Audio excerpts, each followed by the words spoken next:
김광진의 시사정비소, 오늘도 새로운 시작을 여러분과 함께 합니다. 오늘도 잘 지내셨는지 모르겠네요. 저는 꿀잼 김광진입니다.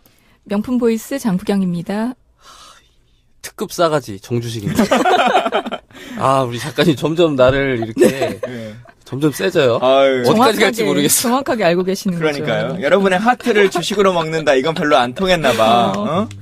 그 하트가 별로 안 올라가기 때문에 그런 거 아니에요? 아, 그런가요? 아, 이거 어디까지 갈지, 날 어디까지 보낼지 모르겠어요. 근데 많은 사람들은 팩트 폭행이다 이렇게 얘기하고 있던데. 그런가요? 예. 네. 자, 오늘은 저희 3명과 또 한 분의 초대 손님을 모시고 왔는데요. 제가 국방위 4년, 그리고 정보 2년 있다 보니까 외교 안보 분야 뭐 이런 거에 대한 관심들은 많이 있어요, 개인적으로. 네. 그리고 이 분야에 대한 공부도 꽤 많이 해보고 싶다라고 생각들을 갖긴 한데, 사실 근데 그렇게 조금 고민하는 제 입장에서도 조금만 전문적으로 들어가면 잘 알고 싶지 않은 부분들, 그리고 잘 모르겠는 부분들, 이런 것들 너무 많고, 또 사실 외국 사람들, 영화배우 주인공도 이름 외우기가 좀 쉽지 않잖아요. 네. 응? 근데 외국에 무슨 장군들, 무슨 장관들, 막 이런 사람들 이름 외운다는 게 진짜 쉽지 않은 네. 일인데. 맞아요. 얼굴도 모르는 사람들. 예, 그래서 오늘 아예 이 분야의 전문가를 모시고 함께 하도록 하겠습니다. 근데 너무 국방 장인이신데 너무 겸손하신 거 아니에요? 아니에요. 전 에이, 잘 모르고. 우리한텐 국방 아니, 장인인데. 이분이 오셔가지고 이분 앞에서 지금 굉장히 작아지셨어요. 그런가요? 오늘따라 되게 미니미처럼 보입니다. 네. 진짜 안보라고 하는 팟캐스트 네. 계속 해오던 게 있잖아요. 그게 한 달간 쉬다가 다시 시작해서 이제 그 방송 나갔는데, 이 진행하는 정주식 평화네트워크 대표가 정욱식 대표. 죄송합니다. 아, 제가 여러 가지 겸직을 하고 있네요. 예. 정욱식 대 제가 이 사람 3명에 꽂혀갖고 살고 있어갖고, 예, 정욱식 대표가 미국 국방장관에 대해서 한마디 하시라라고 네. 하니까 저 그 내용 잘 몰라요. 이렇게 방송을 해버렸어. 생방송인데. 여튼 초대 손님 모셔놓고 저희 말이 너무 길었네요. 평화네트워크의 성정현 연구원님 모시고 함께 얘기 나누도록 하겠습니다. 안녕하세요. 예, 반갑습니다. 반갑습니다. 네, 평화네트워크에서 진짜 안보의 정욱식 대표님과 함께 일하고 있는 연구원 성정현이라고 합니다. 반갑습니다. 예, 반갑습니다. 반갑습니다. 예, 제가 그 평화네트워크에 올라오는 글들을 꽤 유심히 그리고 재밌게 잘 봐요. 네. 내용의 깊이도 있고, 또 공부할 수 있는 거리들도 많이 있고, 근데 최근에 올라온 글이 이제 트럼프 행정부의 외교안보 라인에 대한 분석들, 이걸 올라온 글이 있더라고요. 그래서 내용을 쭉 읽어보다가 나중에 이분을 한번 진짜 모셔가지고 얘기를 나눠봤으면 좋겠다라고 하는 생각을 갖고 있었어요. 네. 근데 어제 정욱식 대표를 만나는 기회가 있어서 만났다가 그때 이 글 썼던 분 좀 연결 좀 해주면 좋겠다 제가 제안을 했더니 바로 옆에 계셨던 분이에요. 그래서 이 사람이야 이렇게 소개를 해주셔서 인연인데요. 예, 만난 지 시간으로 치면 한 10시간 만에 저희 방송에 다시 출연을 하셨습니다. 자, 이렇게 모셨는데 이름만 들으면 사람들이 사실 잘 모르니까 네. 어떤 분일까라고 하는 것을 좀 서로 알아봤으면 좋겠어요. 네. 네. 어떤 분야를 전공하셨는지. 네, 저는 궁금하실 것 국제평화학을 공부를 했고요. 네. 네, 한국에 와서는 한반도 평화를 위해서 조금이라도 이바지 해보고자 네, 정욱식 대표님과 함께 일하고 있습니다. 한반도 한국에 평화. 와서는 이런 것은 외국에서 공부를 하셨다는 말씀이신가요? 외국에서 공부를 한 건 맞는데요. 평화학을 공부를 하면서 사실 한반도 문제는 피하고 싶었던 문제였어요. 어째서요? 너무 어렵죠. 네, 뭐 한마디 뭐 북한에 대해서 좀 대화와 협상을 이야기하면은 네. 한쪽으로 몰리기 십상이고 네. 예를 아무래도 들면 어떻게 몰리죠? 아니 그게 우리나라에서는 뭐 평화와 통일, 대화 이런 얘기를 하면 종북 좌파다 예, 이러니까 그렇죠. 문제가 예. 되는데 아. 국제사회에서는 별로 그러지 않을 거 아니에요. 학술적으로는 그냥 당연한 이론처럼 받아들여지지 않나요? 국제사회에서는 뭐 국가보안법으로 처벌할 수 있고 뭐 그런 건 아니잖아요. 예. 예, 근데 아니, 그래서 그런 외국에서 학문으로 하기에는 괜찮은 주제일 것 같은데. 예, 뭐 그렇겠죠. 예, 그런데 네. 사실 그런 의견을 내시는 분이 소수죠. 어. 예, 영어로 글을 쓰시는 그런 외국의 연구자들 분 중에서는 예, 소수죠. 네, 제가 잘 몰라서 그러는데 그러니까 국제관계학하고 국제평화학이 어떻게 좀 다른? 국제관계학을 뿌리로 하고 있죠. 평화학이라는 거는 예, 한 전공 거기서 분야처럼. 불거져 나온 거죠. 그럼 국제평화학과 이런 게 있는 거예요? 네, 국제평화학과라는 게 있죠. 오, 네. 특이하다. 평화분쟁학이라고도 하고요. 저희 너무 무식한 것 같아요. 아니 근데 이 이름이 너무 극단적이다. 평화와 분쟁을 같이 하는 학문이잖아. 평화 분쟁학. 예, 그게 또 같이 가다 보니까 그렇게들 이야기를 하는데. 국회도 그 논의가 있어요. 네. 그러니까 상임위를 제대로 다시 재배분해야 된다. 예를 들면 지금 환경노동위원회 이렇게 있잖아요. 네. 좀 그렇죠. 네, 근데 환경과 노동이 과연 같은 거냐라고 하는 얘기. 그리고 또 지금은 산업위원회하고 노동위원회가 나눠져 있는데 네. 그러다 보니까 산업부의 입장만을 중심으로 딱 대변하는 데가 네. 있고 노동부의 입장을 너무 적극적으로 대변하는 데가 있잖아요. 네. 그래서 이것을 차라리 합치자. 분쟁 평화학처럼 상임위도 산업 노동 위원회 이렇게 하면 네. 그 상임위 안에 있는 사람들이 어느 정도는 조율을 해내서 법안이 통과될 수 있는데 지금은 산업위는 산업위대로의 입장만을 얘기하고 네. 또 노동위는 노동위의 입장만을 막 얘기하다 보니까 이게 잘 안 된다는 거예요. 근데 실제로 네덜란드나 다른 나라들에 저희들이 이제 선진지 견학 비슷하게 가보잖아요. 네. 그럼 상임위가 그렇게 돼 있는 데들이 많이 있어요. 그런 고민들도 한번 같이 해보면 좋을 것 같고, 예. 그런 고민을 우리가 같이 하나요? 다 상임위 다 배우는 국회로 오세요. 우리 다 국회로 들어가서 얘기하는 걸로. 네. 여튼 그래서 제가 알기로는 코스타리카라고 하는 네. 곳에서 학교를 나오신 걸로 알고 있는데 거기에 이제 유엔 대학교가 있는가요? 유엔 평화대학원이 있죠. 유엔에서 이제 코스타리카는 군대가 없는 나라잖아요. 그래서 왜 그런 없어요? 역사적인 이유가 있고 이제 중립국인가요? 미국의 비호 아래에 있는 나라죠. 아. 예, 그래서 그런 면도 있고요. 그러면 그 학교는 이사장이 반기문 총장이었습니까? 아니요. 반기문 총장에 대해서 오히려 비판을 많이 하셨던 예, 그런 교수님도 계셨고요. 코스타리카가 어떤 나라예요? 코스타리카는 살기 좋은 나라입니다. 어떤 면에서? 커피로 유명하잖아요. 그 커피로. 미국에서 이제 은퇴하신 분들이 많이 내려오세요. 아, 네. 약간 뭐 휴양지 같은 느낌인 건가요? 1년 내내 따뜻하고. 좋다. 뭐 집 앞에 문 열고 나가면 망고가 떨어져 있고. 그래요? 예, 주워 먹으면 되고. 근데 외국에서 공부하셨으면 어쨌든 그 지정학적인 위치상 한반도 평화에 대해서 되게 관심이 많잖아요, 다들. 네. 근데 우리나라에서 보는 시각이랑 그 외국에서 보는 시각이 분명히 다를 것 같거든요. 어떤 차이를 느끼신 거 있으세요? 많이 다르죠. 그러니까 네. 미국에서나 아니면은 그런 일반 서방 세계에서 네. 거기서는 이제 어떤 자유주의자, 진보주의자, 리버럴이라고 하는 사람들이 북한 인권에 대해서 이야기를 많이 하고요. 근데 북한 인권에 대해서 우리나라에서 이야기를 하는 사람들은 우파란 말이에요. 그렇죠. 예. 그리고 사실 뭐 탈북자들이나 이런 이슈도 그런 탈북자들에 대한 담론도 우파에서 전유하고 있고 네. 좀 그런 측면이 있죠. 근데 오히려 트럼프 같은 경우는 또 네. 북한 인권에 대해 무관심한 사람이거든요, 사실상. 그런 측면에서 좀 다르죠. 예. 사실 저 같은 사람이 진짜 보수주의자라니까요. 국가주의와 민족주의를 기본 원칙으로 하고 있는 사람. 근데 그래서 우리나라 나랑 안 맞는구나. 네, 나랑 우리나라에서 진짜 안 기본적으로 완전 저 같은 사람 종북 좌파라 그러니까 네. 이게 앞뒤가 안 맞는 거예요. 자, 이제 본론으로 조금씩 들어가 보도록 하겠습니다. 자연스럽게 뭐 얘기를 꺼내주시긴 했지만 오늘은 일단 트럼프라고 하는 사람에 대해서도 조금 더 알아봤으면 좋겠다는 생각이 먼저 좀 있고요. 그다음 두 번째는 우리의 외교안보 라인과 미국의 외교안보 라인이라고 하는 기구의 특성들이 조금씩 차이점이 있을 것 같아요. 그래서 그런 차이도 조금 알아봤으면 좋겠고, 세 번째는 그 분야를 이제 새로 수장으로서 들어오고 있는 사람들에 대한 분석도 좀 해봤으면 좋겠고, 네. 또 하나는 당면하고 있는 현안 문제이죠. 지금 저희가 방송하고 있는 이 시점에도 미국의 국방장관이 한국에 와 있는 상태거든요. 네. 그래서 그분이 과연 왜 왔을까? 그리고 우리가 많이 고민하고 있는 사드 문제를 비롯한 여러 가지 현안들이 과연 어떻게 진행될 것인가라고 하는 고민들 쑥 순서대로 한번 좀 풀어보도록 하겠습니다. 네. 오바마 대통령 가시고 트럼프 대통령이 왔는데 트럼프라고 하는 사람 진짜 우리 언론에서 볼 때는 전혀 당선될 리가 없는 사람이다. 그냥 말로만 그렇지 실제로는 택도 없다라고 네. 하는 의견들이 많았어요. 근데 실제 미국에서의 여론이나 반응은 어땠나요? 선거를 치르는 과정에서. 저는 사실 정우식 대표님하고 내기를 했었어요. 트럼프가 대통령이 되냐, 힐러리가 대통령이 되냐. 근데 저는 트럼프가 된다고 얘기를 했거든요. 우리 전문가를 모셨네. 네, 근데 그렇게 확신을 하게 된 이유는 제가 민주당 경선 과정을 쭉 지켜봤거든요. 네. 민주당 경선 과정을 보면서 힐러리 클린턴 팀이 민주당의 진정한 진보 진영이라고 할까요? 그 샌더스 지지자들 예. 네. 그리고 샌더스 캠프에 대해서 상당히 못할 짓을 많이 했어요. 그러면서 마음이 많이 떠났고 샌더스 근데- 지지자들의 마음이. 예, 그런 측면이 있고요.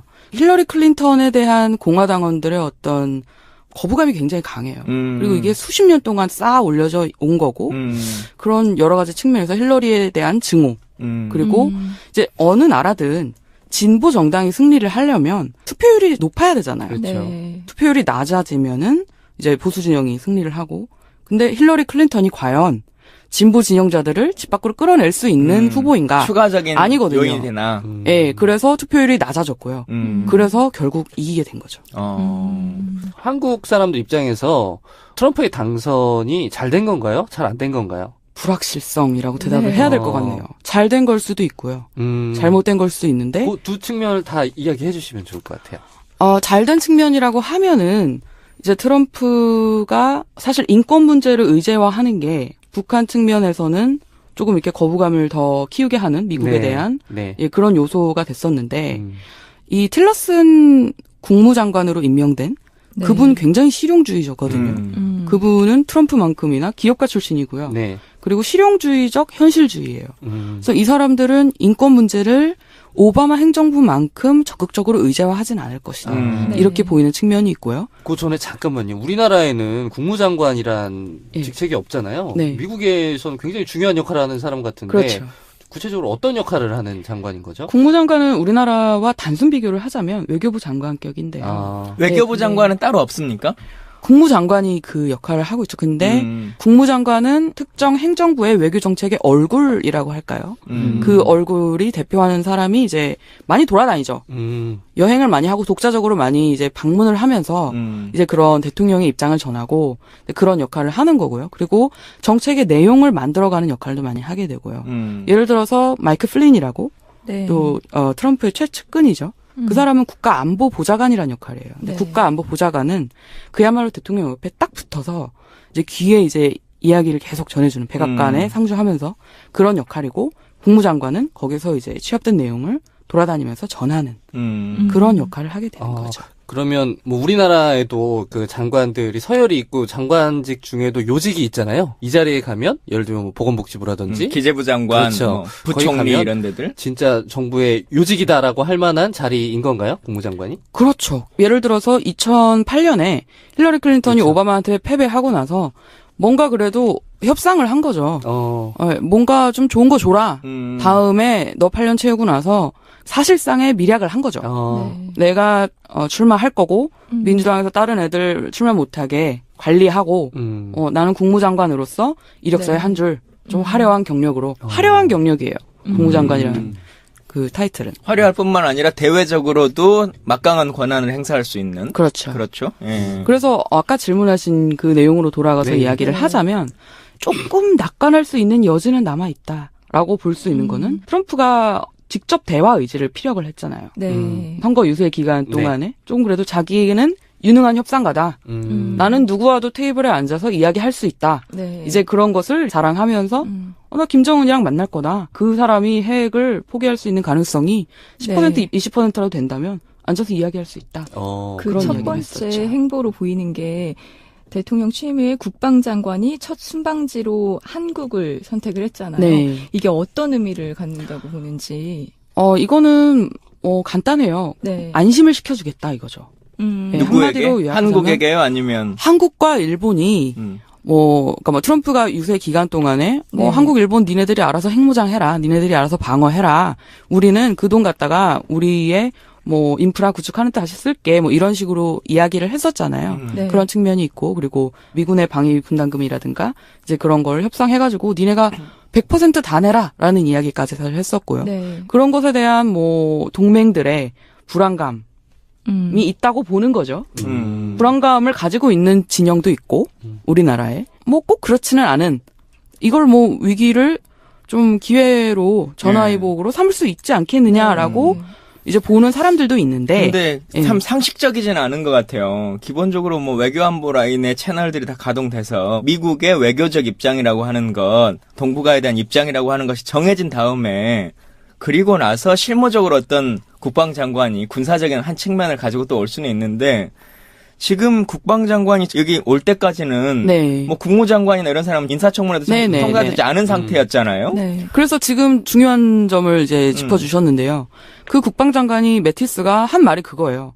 지금 뭐 정책이 수립된 게 없다. 네. 내가 가는 이유는 동맹들 이야기를 듣기 위해서다. 여기는 매티스라는 인물의 어떤 특성도 잘 어떻게 반영하는 언급이라고 할 수 있는데요. 매티스 같은 경우는 특정 지역 내 분쟁을 이야기할 때 그 주변국과의 협력이 중요하다. 동맹들의 의견이 중요하고 네. 나는 군사 어떤 작전을 담당하는 사람이고 이제 국방부 장관으로서 네. 정책을 만들어 나가는 사람은 아니잖아요. 예, 그래서 나는 강성군대를 재건을 해서 이제 우리나라의 외교관과 네. 정책 결정자들이 정책을 집행을 하는 과정에 있어서 그걸 군사력으로 받쳐주는 역할을 하는 거다. 이런 식의 발언을 했었고, 그러니까 자기 선을 잘 지키는 사람이에요. 예. 예, 그래서 이 사람이 뭐 사드 해라, 니네 미국이 요구한다, 뭐 이런 식으로 하는 사람이 아니고, 그래서 사실 근데 우리나라 국가 원수가 조금 우리나라의 네. 이제 국방의 이익과 어떤 국가적인 전체적인 이익을 잘 대변하는 사람이 그 자리에 있었더라면 매티스에게 좋은 의견을 전달했을 수도 있잖아요. 예. 네. 그런 상황이 아쉬운 점이 상당히 있네요. 아쉽죠. 음. 예. 기왕에 이제 말을 꺼내셨으니까 제임스 매티스라고 하는 이제 신임 국방부 장관이죠. 네. 트럼프 행정부의 첫 번째 지명받은 네. 장관인데 네. 이분이 이제 한국에 온다고 하니까 우리 국방부에서 기자단한테 보도자료를 하나 보낸 게 있어요. 이분이 싫어하니까 이분의 별명을 부르지 말아라. 뭐예요? 별명이 미친 개거든요. 매드독인데 진짜 입지전적인 인물인 것 같긴 해요. 1969년에 해군에 입대를 해가지고 2013년 5월 달에 은퇴를 했거든요. 44년간 복무를 하는 과정에서 네. 걸프 전쟁, 아프가니스탄 전쟁, 그리고 이라크 전쟁에서 수많은 작전 등을 지휘했던 해군의 전설이라고 하는 분이거든요. 근데 네. 흔히들은 매드독, 미친 개라고 하는 별명을 가지고 많이 인식하고 있는데 그래서 처음에 이제 이분이 한국에 온다라고 하는 말이 나오니까 다들 염려 일색의 기사들이 네네. 쏟아져 나왔거든요. 네. 진짜 강한 발언들이 쏟아져 나올 거다. 미국 중심주의의 극단을 보여줄 거다라고 아유, 하는 네. 기사들이었는데 정확하게 좀 어떻게 판단하세요? 일단 그분이 그 미친 개라는 별명을 별로 좋아하지 않고요. 음. 구글에 가셔서 제임스 매티스 쿼트 그 인용구 그거를 치면은 그분이 사실 명언 제조기예요. 그분이 했던 말이 쫙 뜨는데 미친 개라는 별명은 이제 그런 정황에서 나온 거예요. 그 사람이 전장을 누비면서 네. 이제 뭐 자기의 어떤 휘하의 부대원들을 격려하기 위한 그런 말을 하는 거 보면 어우 굉장하다. 어우 무섭다. 굉장한데 이런 느낌을 네. 받을 거예요. 이제 그런 측면에서 이제 미친 개다. 그런 별명이 붙은 건데요. 근데 네. 이 사람은 저도 이 사람의 상원 인준 청문회를 다 봤는데 굉장히 매력적인 인물이라고 느꼈거든요, 사실. 이 사람이 약간 되게 금욕적이고 네. 결혼도 안 했어요. 자식도 없고 되게 수도승이라는 별명도 있을 정도로 네. 굉장히 지적이고 책도 많이 읽은 사람이고 그리고 역사가고 예, 이 사람이 말하는 거 보면은 그게 막 상원들이 일제히 다 나와서 환영하는 그런 분위기였어요. 예, 이 사람을 청문회를 이제 네. 신문을 해야 되는데 그런 분위기가 아니고 어쨌든 예, 그런 여러 가지 측면이 있고 그 사람은 네. 현실주의 경향이라고 봐야죠. 전통적인 현실주의라고 하면은 네. 이제 냉전 이후로는 볼 수 없었던 냉전 이후로는 네오콘들이 장악을 했죠. 네. 사실 미국의 그런 외교 정책이나 군사 네. 정책이라는 거는 그 네오콘들이 활개를 치면서 돌아다니게 된 배경에는 미국을 더 이상 제어할 장치가 없었던 네. 미국이 세계 유일의 초강대국이 됐던 그런 역사적인 정황이 있는 거죠. 근데 현실주의 같은 경우는 조금 달라요. 현실주의 같은 경우는 물론 강경한 입장이긴 해요. 네. 네. 뭐 평화를 이야기하고 뭐 협상을 이야기하고 대화를 이야기하고 네. 막 그런 걸 최우선순위로 삼는 건 아니에요. 현실주의는 자국의 국방, 자국의 안보 이런 거를 최우선순위로 세우되 네. 필요한 경우에는 대화 협상도 하고 그 여러 가지 카드를 같이 현실주의라는 쓴다. 예, 현실주의라는 그런 경향이 꽃을 피게 된 건 아무래도 냉전을 거치면서 러시아 그 당시 소련이죠. 소련과 이제 강대국들끼리 맞붙으면서 좀 서로 조심해야 되는 그런 상황. 누가 하나 잘못하면은 툭 도화선이 돼서 핵전쟁이 일어날 수 있는 네. 그런 측면에서 네오콘들보다 훨씬 합리적이라고 봐야죠. 예. 근데 그런 지점에서는 트럼프랑 현실주의자적인 것은 맞는 것 같은데, 네. 근데 이 사람은 공화당 진영의 전형적인 사람이잖아요. 메티스가요. 네. 그 점에서 좀 안 맞는 부분이 있지 않나요? 전략적인 메티스는 선택인가요? 당파적인 사람이 아니에요. 어. 그러니까 메티스는 일반적으로 좀 보수적인 사람들, 네. 일반적으로 좀 전통적인 미국의 가치 그런 걸 이제 좋아하는 사람들이 메티스를 좋아하는 건 맞아요. 네. 근데 메티스가 오바마 행정부와 어느 정도 의견의 차이가 있었던 것도 사실이에요. 네. 사실상 해임된 거잖아요. 그렇죠. 음. 그런데 그러니까 플린처럼 이제 좀 망신스러운 방식으로 해임된 건 아니고요. 예, 그리고 이제 메티스는 민에 의한 군의 통제, 예, 그런 원칙을 굉장히 신성시 여기는 사람이고. 근데 그 원칙을 기준으로 본다면 네. 사실 미국의 국방장관의 원칙은 말 그대로 문민 통제. 그래서 군복을 입은 사람은 국방장관이 되지 않는다라고 네. 하는 게 원칙이잖아요. 그게 문민 통제 기본 원칙인데 스스로가 지금 그걸 깬 건데 과연 메티스를 위해서 예외 조항을 만들었죠. 그러니까 예외 조항을 상원들이. 만들어서 그 통과시킨 거는 이해하겠는데 그건 상원의 입장이고 네. 본인이 민에 대한 국민 통제가 중요하다라고 원칙을 갖고 있는 사람이었다면 네. 자기가 그 일을 하면 안 되는 거잖아요. 자기도 예상을 네. 못했다고 얘기를 하죠. 자기도 전혀 예상하지 못했다. 근데 트럼프 입장에서는 메티스가 굉장히 귀중한 자산이에요. 네. 자, 이 미친 개가 한국에 와 있는데 네. 한국 거쳐서 이제 일본 간다는 거잖아요. 근데 지금 이제 와 있는 동안에 청와대에서 대통령 권한대행, 그 총리도 만나고 그 국방장관 네. 만나고 그리고 김관진 안보실장 만나고 이제 가겠다라고 네. 얘기를 하고 있는데 어떤 얘기들을 좀 나오고 갈 것 같으세요? 예상했던 네. 그냥 안심시키기. 우리는 동맹이다. 한국을 끝까지 지킬 것이다. 뭐 그런 얘기를 실제로 했잖아요. 네. 그리고 이제 미리 예정대로 진행되고 있던 사드에 사드. 대한 네. 원론적인 입장, 네. 그런 원칙을 재확인하는 그런 취지의 방문이었던 거죠. 사드의 원론적인 입장이라고 하면 결국은 원래 원론은 12월 정도까지 배치한다라고 하는 거잖아요. 네. 근데 그러다가 갑자기 선거가 빨라지니까 빨리 해서 4월, 5월 달에 하겠다라고 하는 건데 네. 지금의 원론은 4월, 5월경을 말하는 걸까요? 12월을 말하는 걸까요? 오바마 행정부가 이제 퇴임하기 직전에 이제 이걸 서두르자라는 네. 이야기를 많이 했어요. 네. 좀 불안하니까 박근혜 정부가 이렇게 되었고 네. 그리고 야당 입장들은 좀 이렇게 다르긴 하지만 그래도 회의적이잖아요. 사드 네. 배치에 대해서. 그래서 오바마 행정부에서 사실 많이 서둘렀죠.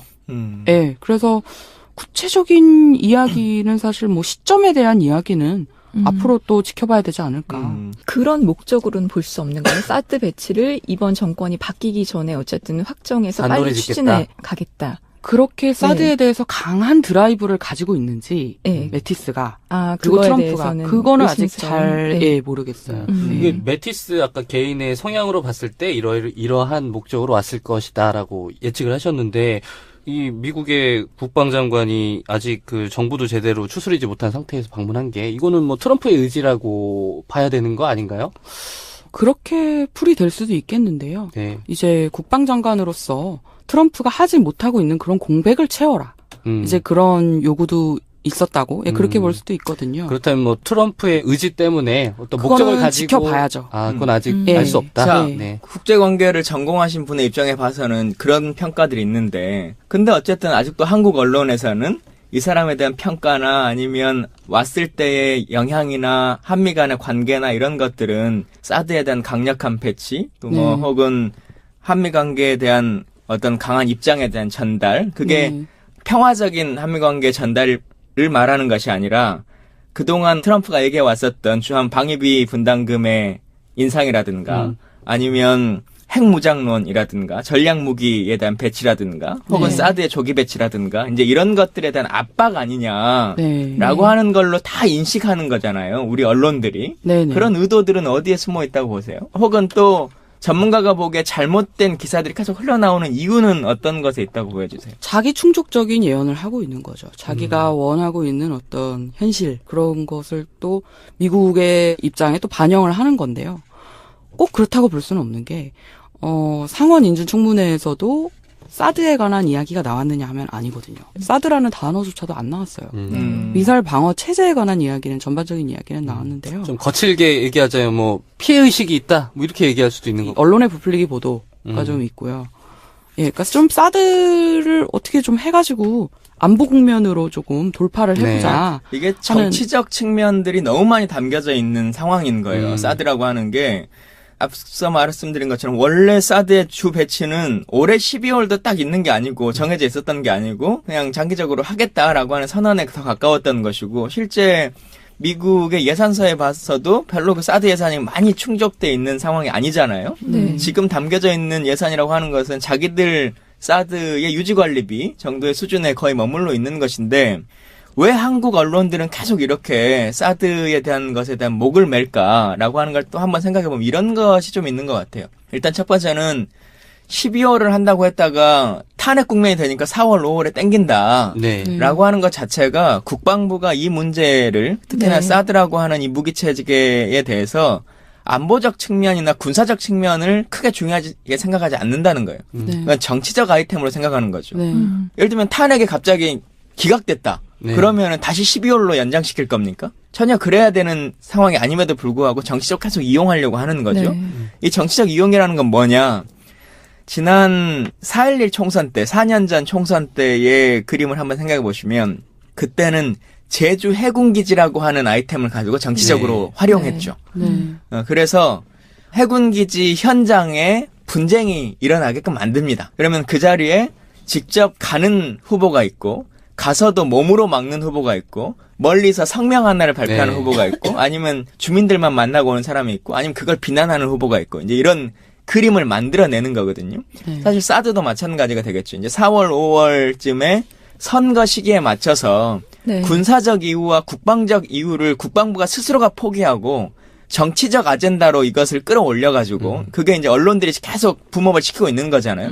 그렇게 해서 성주 지역에 지금 사실 환경영향평가도 하나도 하지 않았고 부지에 대한 계획도 정확하게 나와 있지도 않은 이 지역에 갑자기 이제 군 포크레인이 한 10대 들어가는 거죠. 주민들은 난리가 날 거 아니겠어요? 네. 네. 그럼 이 상황에서 야당의 후보들이 처하는 입장이라고 하는 게 참 애매한 상황들이 초래돼요. 네. 네. 그렇게 분쟁이 났는데 현장에 안 가볼 수도 없고 현장에 갔는데 그 포크레인 앞에서 안 막을 수도 없고 네. 그러면 이제 포크레인 맞고 군복 입은 군인들과 실랑이를 벌이는 사진을 이제 조선일보 일면에 쓰고 싶은 거죠. 네. 그 그림으로 계속 선거를 치러와서 제가 국방에 4년 있으면서 제일 안타깝게 느낀 것 중에 하나가 국방부 스스로가 군 안보라고 하는 것을 항상 정치파리의 이슈의 하나의 도구로서 활용되는 것을 방기하고 있어요.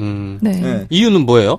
그렇게 항상 정권을 잡아왔고 국방부라고 하는 조직의 입장에서 보면 보수 정권이 계속적으로 집권을 해주는 것이 자기의 이해관계에 훨씬 더 잘 맞는 거죠. 특별히 어떤 사람에 대해야 한다라고 하는 것보다 기본적으로 보수적 상을 갖고 있는 사람이 군에 애착을 갖는다라고 하는 인식을 갖는 건데 사실은 그것도 진실관계가 틀려요. 실제로는 진보 정권이 들어서야 국방 예산도 훨씬 급진적으로 늘어나는 것인데 네. 여긴 잡아놓은 물고기이기 때문에 보수 정부가 들어서면 아예 예산 자체를 증액시키지 않습니다. 그래도 별로 화를 내지 않으니까. 이건 뭐 감정의 문제라기보다 이런 게 아닐까요? 그러니까 조직 축소에 대한 어떤 두려움이죠. 이게 뭐 진보 정권이 잡았을 때 뭐 어떤 군축에 대한 이야기를 계속 하니까 뭐 그런 부분인 것 같아요. 근데 방금 말씀하신 그 정치 논리 또 그런 무리한 추진의 강행 뭐 이런 문제들을 드러내고 나면 그럼 진짜 안보적 관점에서 이거 필요한 거냐 아니냐 정말 궁금하거든요. 네. 이거 해야 되는 건가요? 기회비용이 너무 크고요. 그리고 안보적 측면에서 봤을 때 실제적으로 어떤 좋은 영향이라고 할까요? 진짜로 좀 우리의 군사력을 뭐 어떻게 증진시킨다? 미미하고요. 네. 네, 북핵을 지금 네. 뭐 북한은 거의 뭐 아무 말 하지 않잖아요. 사드에 대해서 지금 계속 반발을 하는 게 중국이잖아요. 과연 네. 이게 무엇을 위한 것인가?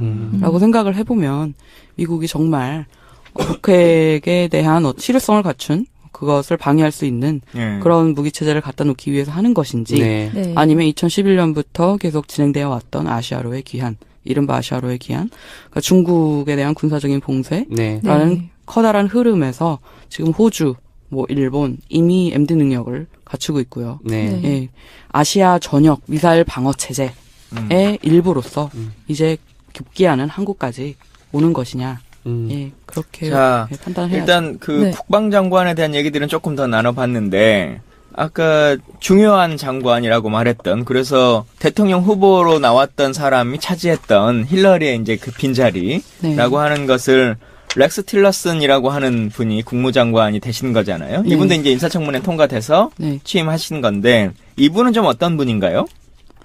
이분은 말 그대로 일단 그냥 정치 초년생 예, 아웃사이더고요. 예. 아웃사이더고 정치 초년생이고 이제 트럼프가 굉장히 좋아할 만한 그런 인물이죠.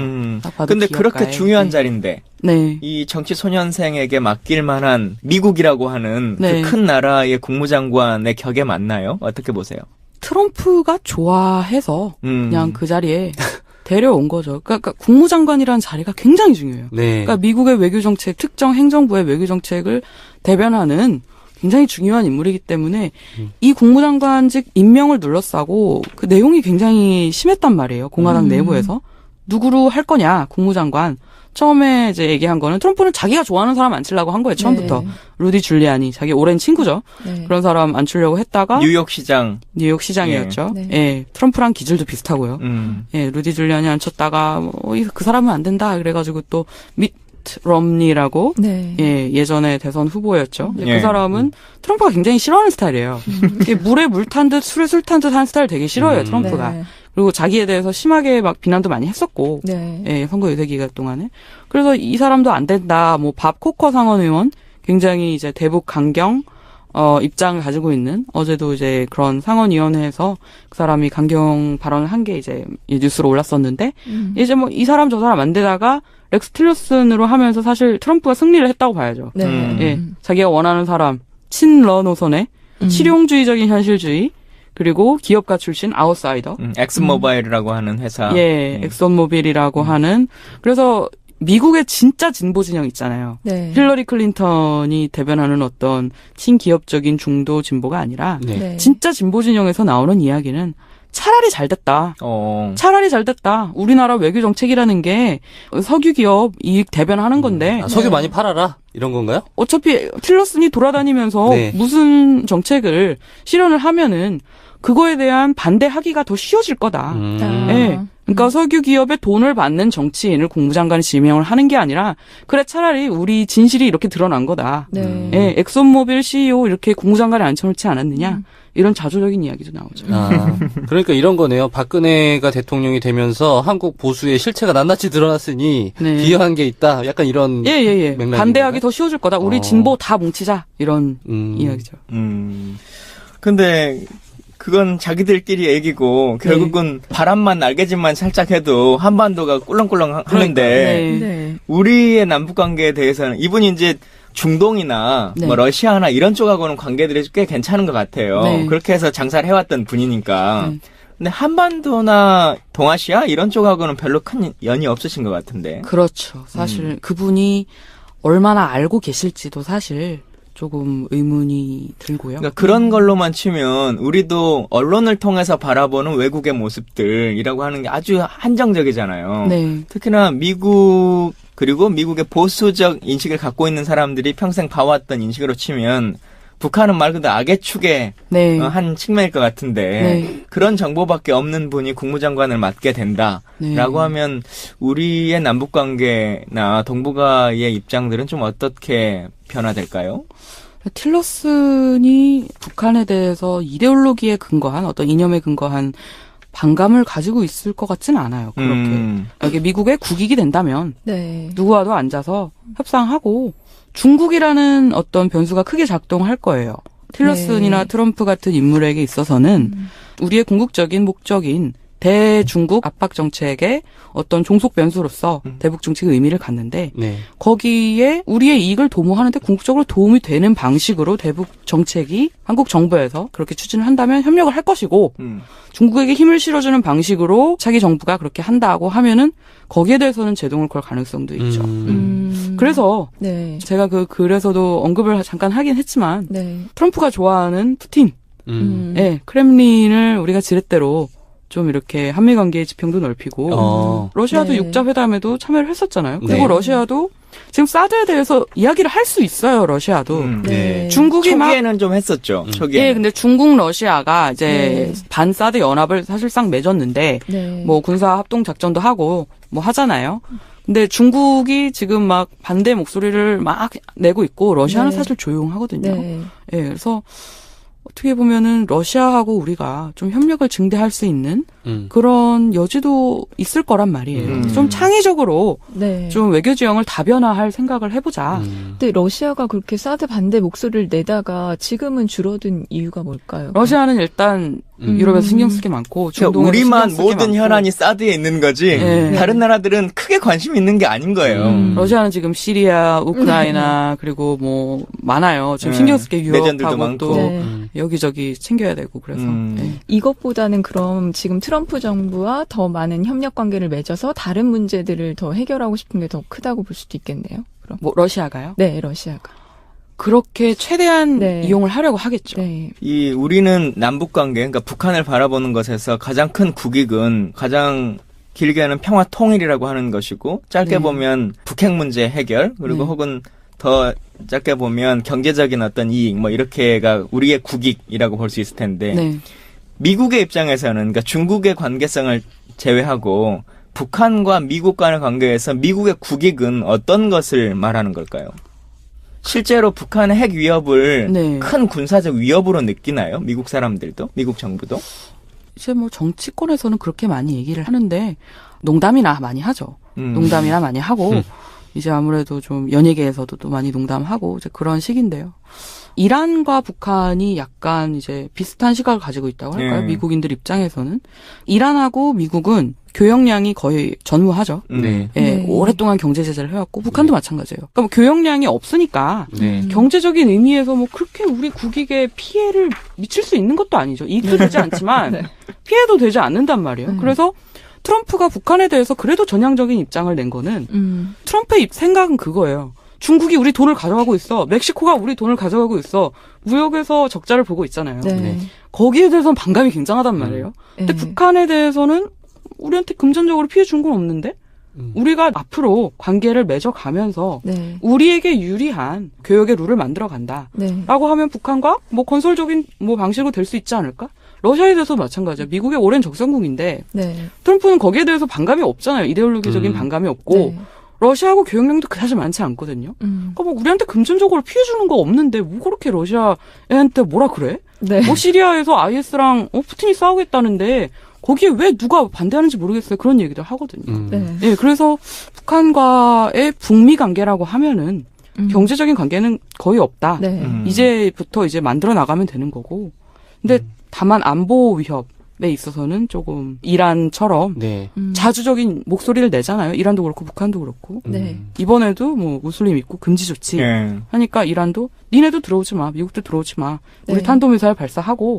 아, 근데 그리고- 그런 것도 지금 너무 비상식적이야. 무슨 테러 단체로 의심되는 사람에 대해서는 그냥 아예 전면적으로 못 오겠다. 네. 이런 거는 또 이해할 수 있어요. 근데 그 나라 여권 갖고 있는 사람 그냥 무조건 다 안 된다. 네네. 이런 결정을 어떻게 내릴 수가 네. 있지? 아, 진짜 특이해. 근데 그 무슬림 입국 금지 조치는 트럼프가 시작한 건 아니에요.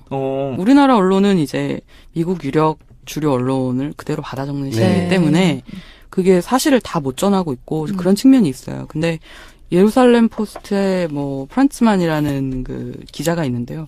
그 사람은 난민들을 실제로 이제 도와주면서 이제 거기서 활동을 했던 사람이에요. 근데 그 사람이 잠깐 기다려봐. 왜 트럼프 행정명령에 그 이라크란 단어도 없고 이란이란 단어도 없고 이거 어떻게 된 거지? 행정명령을 실제로 보시면요. 저도 실제로 봤거든요. 네. 실제로 보시면 시리아만 언급하고 있어요. 근데 그 7개 국가라는 그 틀은 네. 그 정책의 틀은 어디서 나왔냐면 2015년에 국회에서 통과한 거기서 이제 4개 국가에 대한 어떤 테러리스트 뭐 여행 금지 조치 뭐 이런 법안을 만들었고 네. 그 다음 해 2016년 2월에 오바마 행정부가 관장하는 국토안보부에서 네. 이제 그 3개 국가를 이제 추가하자. 리비아 그리고 이제 소말리아, 예멘 이 국가를 추가를 하자 해서 비자 유예 기간 이런 거를 설정을 하고 그래서 이제 트럼프가 하고 그러니까 오바마가 했기 때문에 반대가 없었던 것도 있어요. 조금 이제 뭐 착하고 좀 호감형의 뭐 이쁜 대통령이니까. 우리 편이 했으니까. 예, 그러니까 이제 반대를 안 했던 거고 트럼프가 하면은 인종주의 하면서 들고 일어난 건데 트럼프 입장에서 또 이런 해명을 하지 않는 이유는 우리는 무슬림에 대해서 강경한 조치 우리가 하고 있는 거야. 이런 걸 내세우고 싶기 때문에 야, 오바마가 한 거 우리가 설거지하는 거야 라는 식으로 이야기를 안 하는 거예요. 예. 안녕하십니까. 새해에는 대통령 문재인입니다. 안녕하십니까. 새해에도 자괴감이 들은 박근혜. 서로 인사 좀 나누시죠? 아이고 우리 박근혜 씨 안 본 사이에 얼굴이 많이 부풀어 오르셨네요. 어디 가십니까? 문전박대. 가스비 내셔야지요. 문전박대. 곧 여러분을 찾아갑니다. 자, 또 하나의 외교안보 라인에 중요한 인물이 있는데 아까도 잠깐 언급해 주셨습니다만은 트럼프의 눈과 귀 혹은 트럼프의 구루 이렇게 네. 불리워지는 사람이에요. 국가안보 보좌관이라고 하는 마이크 폴린인데 이 사람은 처음부터 뭐 트럼프랑 워낙 이제 관계가 잘 좋은 사람이다라고 하는 걸로 네. 유명한 사람이죠. 네. 어떤 역할을 주로 맡게 되고 어떤 상황이 될 것 같습니까? 플린은 어떻게 보면은 트럼프 행정부에서 가장 중요한 인물이라고 할까요? 플린은 트럼프가 선거를 유세를 처음 시작했을 때, 출마 선언했을 때 다들 비웃었어요. 그 처음부터 함께했던 사람이에요. 그리고 원래 그 장군들 삼성 장군이거든요. 네. 장군들은 이제 정치적인 활동을 하는 게 사실 금기시돼 있어요. 그런데 이 사람이 성격도 되게 불같고 트럼프하고 좀 비슷한 측면이 많이 있는 게요. 네. 자기가 밀어붙이고 싶은 게 있으면은 밀어붙이고 자기가 관심 없는 일에는 뭐 그다지 기울이지 않고 뭐 이런 사람이에요. 그래서 그 사람은 오바마 행정부하고 마찰이 많았고. 오바마 행정부 때 국방정보부 국장을 했었잖아요. 네, 근데 네. 그 시리아와의 어떤 일들 얘기하면서 서로 좀 갈등 관계가 있었고 네. 사실 인수위 거치거나 뭐 선거를 치르는 과정에서는 이 사람이 부통령 될 거다. 네. 부통령으로 지명받지 않겠느냐라고 할 정도까지 아주 그냥 한 팀을 이뤄가지고 했었는데 국가안보보좌관이라고 하는 일단 이 직책 자체가 우리가 흔히 말하면 NSC라고 하는 우리나라에서 불리우는 공간이 네, 있잖아요. 네. NSC의 정식 멤버인 건가요? 여기로 치면. 그렇죠. 거기도 이제 들어가고. 참여를 하게 되고 무엇보다 대통령 집무실에 상주하면서 네, 뭐 외교 그런 미팅에도 빠지지 않는 뭐 다른 사람들과 회의를 하더라도 네. 플린에게 돌아와서 마지막으로 최종 발언권을 그 사람에게 주는 이제 그런 이제 그러니까 사실상 그 트럼프 정부의 외교 안보에 대한 최종적인 결정권을 네. 쥐고 있는 거네요. 네. 근데 이제 이분의 원래적 성향을 보면 항상 이제 해왔던 말이 미국에게 가장 극단적으로 위협되는 것은 그러니까 이분이 이제 군 생활할 때 했던 어록들을 보면 네. 이슬람주의에 대한 아주 극단적인 거부 네. 이런 네. 것들 갖고 있는 거잖아요. 네. 그래서 북한 문제는 뭐 특별히 북한이 새로운 ICBM을 발사하거나 뭐 이러지 않는 이상은 네. 이슬람 쪽에 집중되지 않겠냐라고 하는 생각들을 많이 갖고 있는데 네. 그게 이제 한국에서 그냥 정보를 접한 사람들의 수준이고 네. 실제로 보면 좀 어떨 것 같으세요? 근데 이 사람은 좀 논리의 비약이라고 할까요? 조금 종종 저질러요. 논리의 비약을 저지르는. 좀 이성적인 것과 거리가 먼 인물인가요? 예, 조금 그런 문제가 있죠. 그걸 무시할 수 없고. 그래서 뭐 다 트럼프랑 잘 맞네. 그러니까. 예. 딱이네. 뭐 중남미의 적성국가, 중동의 적성국가, 북한이 다 연계해가지고 우리에 대항해서 음모를 꾸미고 있다. 뭐 이런 식의 언급을 했던 적도 있고요. 예. 말 같지도 않은. 그러니까 근데 사실, 이 사람이요, 네. 중동을 우선순위로 하고 있는 건 맞아요. 예. 그리고 엊그제도 그 자기가 이제 취임하고 나서 네. 처음 기자회견장에 나와서 한 2분 동안 성명서를 읽고 들어갔는데 이란의 그 중거리 탄도미사일 발사에 네. 대해서 굉장히 경고성의 발언을 하고 들어가요. 네. 근데 이제 그 탄도미사일 발사는 그 무슬림 입국 금지 조치에 네. 대해서 이란이 반발하면서 이제 우리가 석유를 사고 팔 때 있어서 네. 달러를 네. 사용하지 않고 유로를 사용할 수도 있어. 라는 식의 언급을 이란의 재무부 장관이 했었거든요. 이제 그게 또 미국에게 있어서는 굉장히 네. 건드려서는 안 될 지점이잖아요. 그런 네, 화폐에 그렇죠. 네. 자기들이 어떤 정권을 휘두르고 있는 네. 영역이고 이제 그런 부분에 대한 반발이 또 있지 않았을까. 그래서 중동 쪽으로 무게중심이 실릴 가능성은 커요, 사실. 예. 대통령 옆에서 자문하는 입장으로 보면 지금 말한 국가안보 보좌관 플린도 있고 또 하나 인물이 있잖아요. 대통령 고문으로 아예 정식으로 딱 그 이름 붙어진 네. 스티브 배넌이라고 하는 사람. 어떤 언론에 보면 이렇게 써져 있더라고요. 배넌은 바이러스고 트럼프가 숙주다. 네. 이렇게 표현할 정도의 트럼프 선거 때는 선거 사무장 역할을 했던 분인데 이 사람은 어떤 일을 좀 할 것 같습니까? 우선 그 직책이 궁금해요. 네. 고문이라는 직책, 뭐 우리나라에는 없잖아요. 청와대에는. 네네. 뭐 예를 들면 뭐 비서실장 이런 격인 건가요? 우리나라의 비서실장 가장 높은 직책이라고 할 수 그렇죠. 있잖아요. 청와대에서 대통령 다음으로. 그거는 그 수석 보좌관이라고 예. 치프 오브 스태프라고 하잖아요. 네. 그 자리에 스티브 배너를 앉히려고 그랬어요. 그 정도로 신망을 하는 사람이에요. 근데 이제 거기에 대해서는 그 백악관을 대표하는 얼굴인데 네. 반발이 엄청 심했죠. 공화당, 민주당, 양당에서 심했고 언론에서도 뭐 일제히 들고 일어났고 스티브 네. 배넌 같은 인물을 백악관을 대표하는 좌장격으로 어떻게 앉힐 수 있느냐 해서 이제 그 직책은 이제 공화당 예전 의장이었던 네. 라인스 프리부스 기득권을 대표하는 인물이죠. 그 사람에게 돌아가게 됐고 네. 그 대통령 고문이라는 거는 그냥 비공식적인 뭐 상원 인준이나 그런 것도 필요 없고 비공식적인 자리인데 사실상의 네. 그 수석 보좌관 라인스 프리부스와 동격에서 네. 직무를 수행하게 된다라고 언론에 그렇게 발표가 돼 있어요. 그런 자리가 우리나라 청와대에도 있나요? 그럼 뭐 비공식적인 자리라고 최순실. 할까요? 비선실세. 정말 그런 그렇다고. 거예요? 예. 오. 그런 거. 아니요, 확 그건 이해가 약간, 되네, 한 방에. 예. 최순실. 네. 트럼프의 최순실이다. 예. 네. 자, 이렇게 일단 한번 좀 정리해봤는데, 그래도 하나 좀 더 얘기해보고 싶은 게, 우리가 미국의 외교안보 얘기하면 네. 빠지지 않는 기관이 있잖아요. CIA. 네. 그리고 뭐 FBI, 뭐 이제 이런 기구들이 있는데, 네네. 뭐 외교안보로 치면 FBI는 사실은 이제 경찰적 역할이니까 큰 기구는 아닌데, 그래도 이제 우리 이미지에는 같이 뭘 하는 것 같단 말이에요. 일단 FBI와 CIA를 조금 정확하게 좀 설명해 주시면 좋을 것 같고, 그리고 이후에 지금 새로 임명받을 마이크 폼페오 CIA 국장에 대한 얘기도 좀 해주시면 좋을 것 같아요. 근데 가장 극명한 차이점이라고 하면 FBI는 국내 어떤 미국 문제를 국내. 관장하는 거고 CIA 같은 경우는 국외에서 어떤 비밀 공작 그런 첩보 작전을 수행하는. 그러니까 FBI는 경찰청이고 CIA는 국정원이고 이렇게 움직이는 그렇게 거잖아요. 보실 수도 있겠죠. 뭐 단순 비교하기는 어렵겠지만. 근데 CIA 그렇게 비교했을 때와의 차이점은 뭐예요? 어떤 부분이 더 단순 비교가 어렵다고 보시는 거예요? 그러니까 CIA하고 그 NSA 뭐 그런 데 정보 공유가 되고 있어요.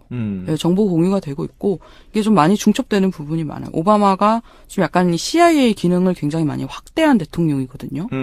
그래서 이제 FBI는 뭐 단순히 말해서 FBI는 조금 그래도 공화당 성향이고 네. CIA는 민주당 기득권 세력 좀 편을 많이 들어주지 않느냐라는 이야기가 요즘 많이 나오고 있는 이유는 오바마가 CIA의 역할을 굉장히 많이 확장했는데 가장 큰 이유는 이제 뭐 부시 대통령이 이라크를 전격 침공하면서 이제 미군 소집하고 그래서 미군 인명 피해에 대해서는 뭐 미국 국민들이 민감하잖아요. 그렇죠. 그래서 인기가 확 떨어졌고 국제법을 뭐 어기는 이런 침공은 더 이상 안 된다라고 하면서 오바마도 근데 오바마도 체제 전복을 정책 기조로 했어요.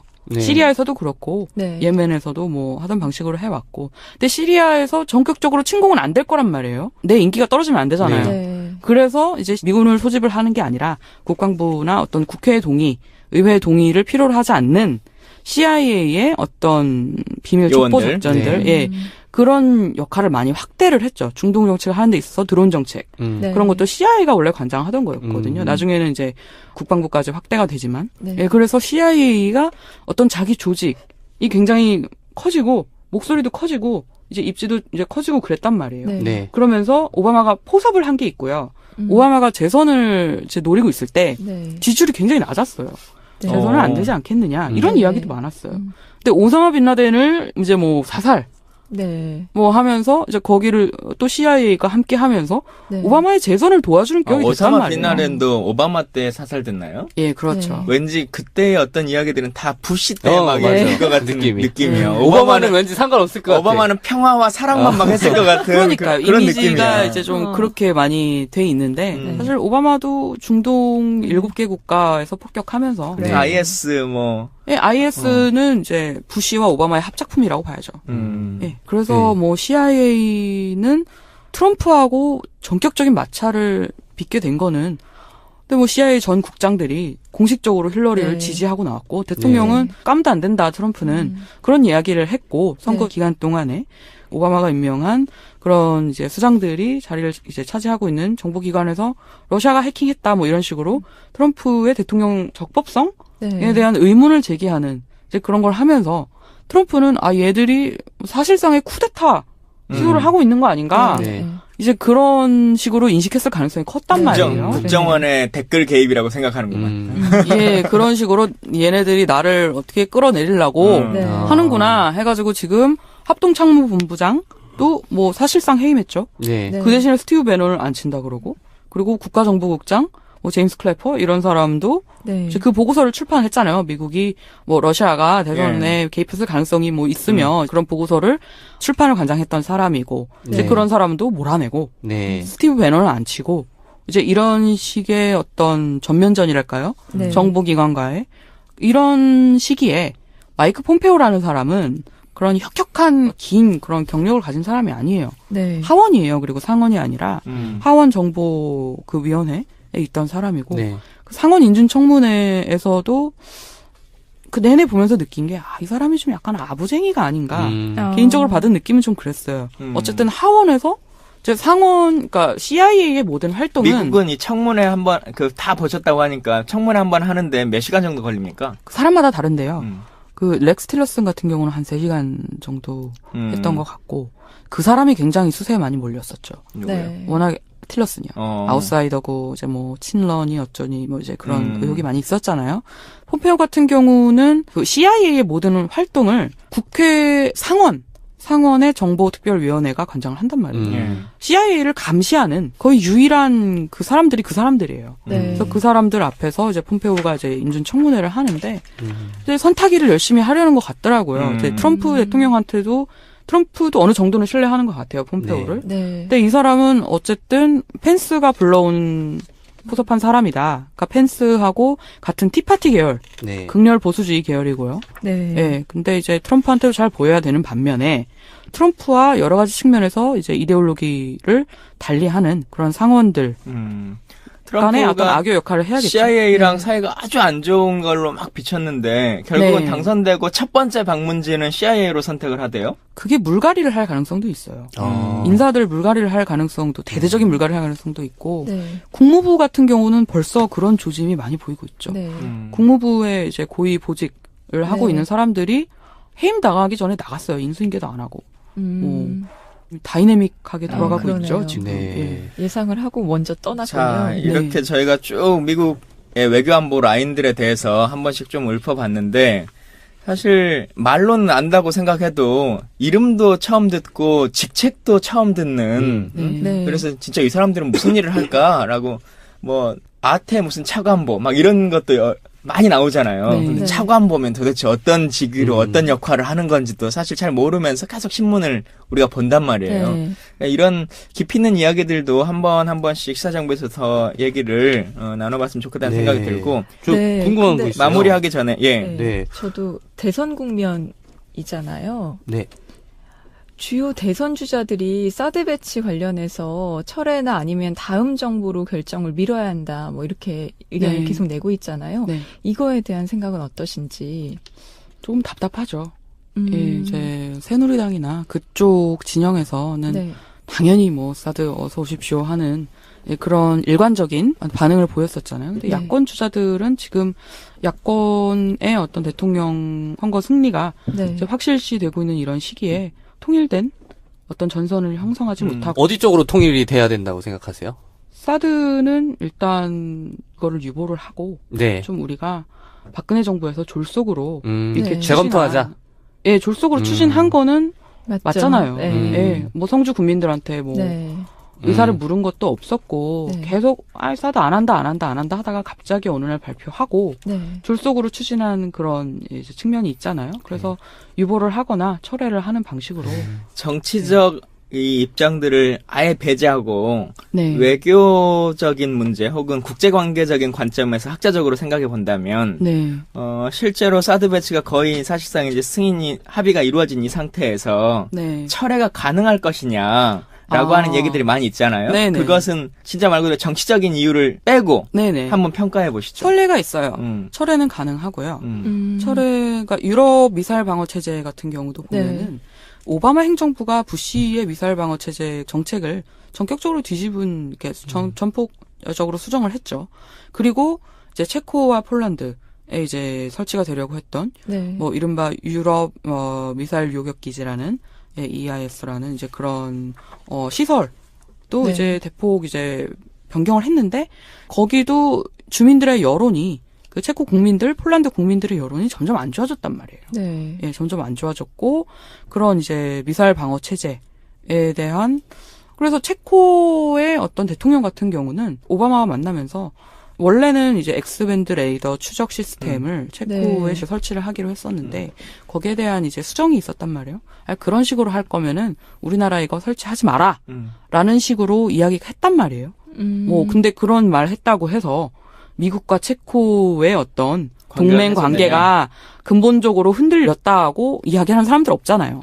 예, 그래서 그리고 결국은 철회됐습니까? 체코의 수정이 됐죠. 수정이. 예, 수정이 됐죠. 여러 가지 뭐 러시아도 반발한 것도 있고 그 국민들이 계속 반대 운동을 한 것도 있고 그리고 오바마가 부시 행정부의 정책을 조금 수정하고자 하는 그런 움직임 여러 가지 맞아떨어졌네요. 요소가 이제 있었고 그래서 유보를 하는 거는 뭐 충분히 가능하다고 봐요. 정작 뭐 트럼프나 상원에서는 별 관심 없다면서요. 예, 그러니까요. 그러면 우리가 차기 정부의 강력한 의지만 있으면 얼마든지 재검토할 수 있는 거 아닌가? 그렇죠.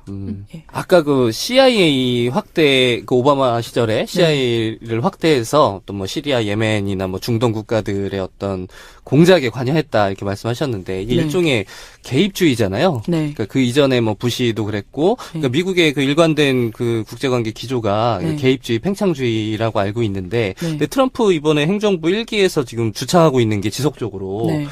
우리는 미국 우선주의를 하겠다. 네. 보호주의 하겠다. 이게 아마 전임 정부들하고 가장 구별되는 점 같아요. 네네. 근데 그런 보호주의라는 게 정말 그 아까 얘기한 CIA를 이용한 그 외교 안보적인 개입을 얘기하는 건지 아니면 네. 단순한 경제적인 차원의 보호 무역을 이야기하는 건지 네네. 개념 정리를 좀 해주셨으면 좋겠어요. 그 궤를 같이 하고 있죠. 아, 그래요? 그 미국 우선주의라는 그 대외 정책 노선이 다 그 보호 무역주의와 개입주의에 대한 회의적인 관점 네. 그거를 다 아우르고 있는 거죠. 사실 보호무역주의에 대한 정책에 대한 아이디어를 처음 제공한 건 스티브 배넌이에요. 네. 예, 다 그게 궤를 같이 한다고 봐야겠죠. 이게 주류는 아니었잖아요. 그러니까 미국 공화당 세력에 그렇죠. 그 개입주의 결국 근데 비주류가 당선이 됐으니까 어. 자기들이 주류가 된 거죠. 그러니까 이게 동력이 있을 거냐 이게 궁금해요. 왜냐면 아까 네. 그 면면들을 소개해 주셨는데 행정부에 네. 이분들이 다 계속 아웃사이더야. 나왔던 얘기가 공화당 그 네오콘들로부터 주류로부터 아주 강한 반발을 일으켜 굉장히 왔다라고 날카로운 했는데. 질문을 많이 하시는데요. 아유, 감사합니다. 근데 이분들 2주 만에 처음으로 질문하는 아니, 이런 분들이 그 이렇게 전면에 나섰어요. 네네. 트럼프의 기조가 내부에서 동력을 갖고 네. 이어질 수 있을 것인가? 이게 좀 궁금하거든요. 의회 권력과 뭐 이렇게 과연 얼마나 실현될 수 있을 것인가. 그 그렇죠. 전망에 대해서 이제 궁금하신 거죠. 힘을 갖고 계속 앞으로 갈 수 있을 것인가? 네. 그게 예단하기는 어렵죠. 워낙 여러 가지 요소들이 있는데 의외로 트럼프가 강한 의지를 가지고 자기 정책 의지를 굽힐 의사가 없구나라는 느낌을 많이 받고 있어요, 요즘에. 네. 예, 근데 뭐 무기 회사들과도 이제 무기 회사들을 이제 협박해서 어느 정도 이제 가격을 내리고 네. 로키드 마틴과 얼마 전에 이제 또 있었잖아요. F-35 가격 내리고 예, 그런 예를 들면 움직임이- CIA를 아까 말씀하신 것처럼 뭐 축소하고 물갈이를 해서 네. CIA의 이 조직들은 계속해서 이런 개입을 원할 거 아니에요. 그렇죠. 근데- 이제 그런 정보를 계속 주겠죠. 여기서 이런 일이 벌어지고 있으니 여기에 어떻게 개입해서 우리가 무슨 작전을 하게 해주십시오라는 네. 그런 미팅을 하는데 도장을 안 찍겠지. 그런 사람들을 이제 쫓아냈잖아요.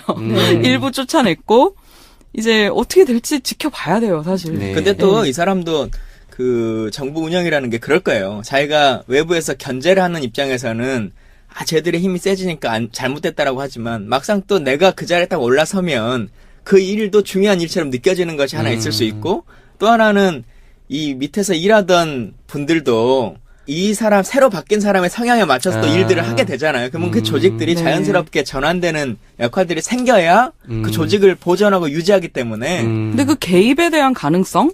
네. 대해서 한마디를 드리자면은 가능성 있죠. 가능성 있죠. 그러니까 지금 반이란 노선이에요. 다 반이란 네. 그런 노선 그 일색의 인사들이에요. 트럼프 내각 인사들이. 근데 이란은 개긴단 말이에요, 미국에. 네. 예. 이란이 이제 이번에 또 뭐 화폐도 뭐 바꿀 가능성이 있어 뭐 이런 얘기를 하면서 또 막 이렇게 플린 장관이 이렇게 나왔잖아요. 네. 네. 군사행동을 만약에 감행하게 된다면 이란의 군사행동을 감행하게 된다면 북한에 대해서도 군사행동을 한다? 그게 좀 기회비용이 너무 커지고 비용 부담이 조금 크다고 느껴질 수 있을 거예요. 왜냐하면 동시에 그쪽을 다 하기에는 예, 그래서 이란에 대한 군사행동은 미국의 진보 진영에서 굉장히 반감이 크거든요. 네. 이란이 우리나라 뭐 테러 공격한 적 75년 이후로 없는데 왜 맨날 못 잡아먹어서 안달이냐. 이제 뭐 이런 이제 국내 여론도 심해질 거고 그리고 북한에 대해서 만약에 정말로 선제 공격 가능성도 배제하지 않고 있다. 이런 이야기를 하잖아요. 매티스도 그렇고 하는데 정말로 선제 공격을 한다고 해요. 할 수는 있어요. 한다고 하면은 근데 더 이상 중국을 탓할 수 없게 돼요. 그런 문제점이 있어요. 대북 정책이 실패한 원인은 무엇이냐? 중국이 도와주지 않아서 그래. 여태까지는 그렇게 이야기를 해왔단 말이에요. 네. 네. 근데 선제 공격을 만약에 미국이 하잖아요. 그러면은 이거 봐라 니네가 무슨 짓 했는지. 국제사회에서 그렇게 해도 할 말이 없는 거예요. 북한이 어떤 식으로 반응을 하든지 간에. 네. 그래서 어떻게 보면은 그런 계산도 다 하니까 고려를 네. 해봐야겠죠. 실용주의, 현실주의를- 정치적인 네. 손익계산. 그러니까 예. 실용주의, 현실주의를 내세우는 트럼프 입장에서는 더더욱 그런 도박을 할 그렇죠. 이유가 없다. 뭐 예, 이런. 그런 측면이 있다고 봐야죠. 예. 말을 해도 우리가 궁금한 것들도 많고 더 알아봤으면 싶은 것들이 사실 아는 만큼 더 보이게 되는 거잖아요. 이래서 그치? 전문가를 예. 모셔야 돼요. 질문을 하다 보니까 우리끼리 맨날- 계속 말이 더 이어지는데 네. 그래도 오늘 방송은 여기서 조금 마무리를 해야 될 시간이 된 것 같습니다. 네. 우리 평화네트워크의 성정현 연구원님 모시고 진짜 말 그대로 전문가신 것 같아요. 자연스럽게 쭉 그 외교안보의 라인들에 대한 상황들 그리고 각각 개인들에 대한 평가들까지 전문적으로 잘 해주시고 또 미국 청문회의 실시간 상황까지도 다 이렇게 모니터링 하시면서 상황을 보셨던 분이신데 기회가 되면 또 종종 모시고 더 많은 얘기들 나눠봤으면 좋겠다는 얘기 좀 전해드리고 싶고요. 실제 조금 오늘 주제가 어려운 내용이기도 하고 들어도 사실 금방 그냥 까먹고 말 수 있는 내용이기도 합니다만 그래도 또 이렇게 한 번씩 시사정비서를 통해서 내용을 확인하고 나면 다른 뉴스를 들을 때도 도움이 되고 네. 또 다른 고민거리가 있을 때도 깊이 있게 우리가 얘기할 수 있겠다라고 생각합니다. 근데 좀 어려운 내용이라고 생각했는데 저도 연구원님 글을 보고 이 뭔 소리야라고 했는데 오늘 말씀을 되게 쉽게 잘 풀어주셔가지고 저는 개인적으로 굉장히 쉽게 이해가 됐던 것 같아요. 예. 많이 도움이 됐던 오늘 오셨는데 우리 시사정비소 듣는 청취자분들께 마지막 인사 한 말씀 좀 해주시죠. 아, 네, 청취자분들, 좀 너무 어렵지 않게, 그래도 재밌게 들어주셨으면 좋겠고요. 그리고, 편한 분위기에서 재밌게 이야기하고 갑니다. 예. 감사합니다. 평화네트워크가 어떤 것인지 잘 모르시는 분도 있을 것 같아요. 네. 한번 좀 그래도 소개해 주시죠. 네, 평화네트워크는 이제 한반도 평화와 동아시아 안보를 위해서 1999년에 설립됐고요. 진짜 안보의 정우식 대표님께서 이제 이끌어 가시고 있는 단체입니다. 예, 국제평화학과 이런 게 있는 거예요? 네, 국제평화학과라는 게 있죠. 오, 네. 특이하다. 평화분쟁학이라고도 하고요. 저희 너무 무식한 것 같아요. 아니 근데 이 이름이 너무 극단적이다. 평화와 분쟁을 같이 하는 학문이잖아. 평화분쟁학. 예, 그게 또 같이 가다 보니까 그렇게들 이야기를 하는데. 국회도 그 논의가 있어요. 네. 그러니까 상임위를 제대로 다시 재배분해야 된다. 예를 들면 지금 환경노동위원회 이렇게 있잖아요. 네. 좀 그렇다. 네, 근데 환경과 노동이 과연 같은 거냐라고 하는 얘기. 그리고 또 지금은 산업위원회하고 노동위원회가 나눠져 있는데 네. 그러다 보니까 산업부의 입장만을 중심으로 딱 대변하는 데가 네. 있고 노동부의 입장을 너무 적극적으로 대변하는 데가 있잖아요. 네. 그래서 이것을 차라리 합치자. 분쟁 평화학처럼 상임위도 산업노동위원회 이렇게 하면 네. 그 상임위 안에 있는 사람들이 어느 정도는 조율을 해내서 법안이 통과될 수 있는데 지금은 산업위는 산업위대로의 입장만을 얘기하고 네. 또 노동위는 노동위의 입장만을 막 얘기하다 보니까 이게 잘 안 된다는 거예요. 근데 실제로 네덜란드나 다른 나라들이 저희들이 이제 선진지 견학 비슷하게 가보잖아요. 김광진의 시사정비소 오늘도 새로운 시작을 여러분과 함께 합니다. 오늘도 잘 지내셨는지 모르겠네요. 저는 꿀잼 김광진입니다. 명품 보이스 장부경입니다. 특급 싸가지 정주식입니다. 아, 우리 작가님 점점 나를 이렇게 네. 점점 세져요. 아유. 어디까지 갈지 모르겠어. 정확하게 알고 계시는 그러니까요. 거죠. 여러분의 하트를 주식으로 먹는다. 이건 별로 안 통했나봐. 어? 그 하트가 별로 안 올라갔기 때문에 그런 거 아니에요? 아, 그런가요? 음. 아, 이거 어디까지 갈지, 날 어디까지 보낼지 모르겠어요. 작가님이. 근데 많은 사람들은 팩트 폭행이다 이렇게 얘기하고 있던데. 그런가요? 예. 자, 오늘은 저희 3명과 또 한 분의 초대 손님을 모시고 왔는데요. 제가 국방위 4년, 그리고 정보 2년 있다 보니까 외교 안보 분야 뭐 이런 거에 대한 관심들은 많이 있어요, 개인적으로. 네. 그리고 이 분야에 대한 공부도 꽤 많이 해보고 싶다라고 생각들을 갖긴 한데, 사실 근데 그렇게 조금 고민하는 제 입장에서도 조금만 전문적으로 들어가면 잘 알고 싶지 않은 부분들, 그리고 잘 모르겠는 부분들, 이런 것들 너무 많고, 또 사실 외국 사람들, 영화배우 주인공도 이름 외우기가 좀 쉽지 않잖아요. 네. 응? 근데, 반갑습니다. 반갑습니다. 반갑습니다. 예, 제가 그 평화네트워크에 올라오는 글들을 꽤 유심히 그리고 재밌게 잘 봐요. 네. 내용의 깊이도 있고, 또 공부할 수 있는 거리들도 많이 있고, 근데 최근에 올라온 글이 이제 트럼프 행정부의 외교안보 라인에 대한 분석들, 이걸 올라온 글이 있더라고요. 그래서 내용을 쭉 읽어보다가 나중에 이분을 한번 진짜 모셔가지고 얘기를 나눠봤으면 좋겠다라고 하는 생각을 갖고 있었어요. 네. 근데 어제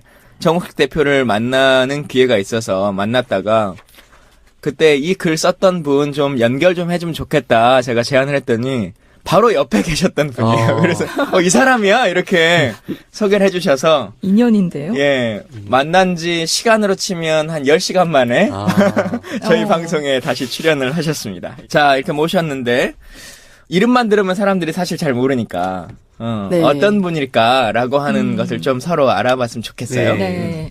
어떤 분야를 전공하셨는지. 네, 저는 궁금하실 것 국제 평화학을 공부를 했고요. 네. 네, 한국에 와서는 한반도 평화를 위해서 조금이라도 이바지해보고자 네, 정우식 대표님과 함께 일하고 있습니다. 한반도 한국에 평화. 와서는 이런 것은 외국에서 공부를 하셨다는 말씀이신가요?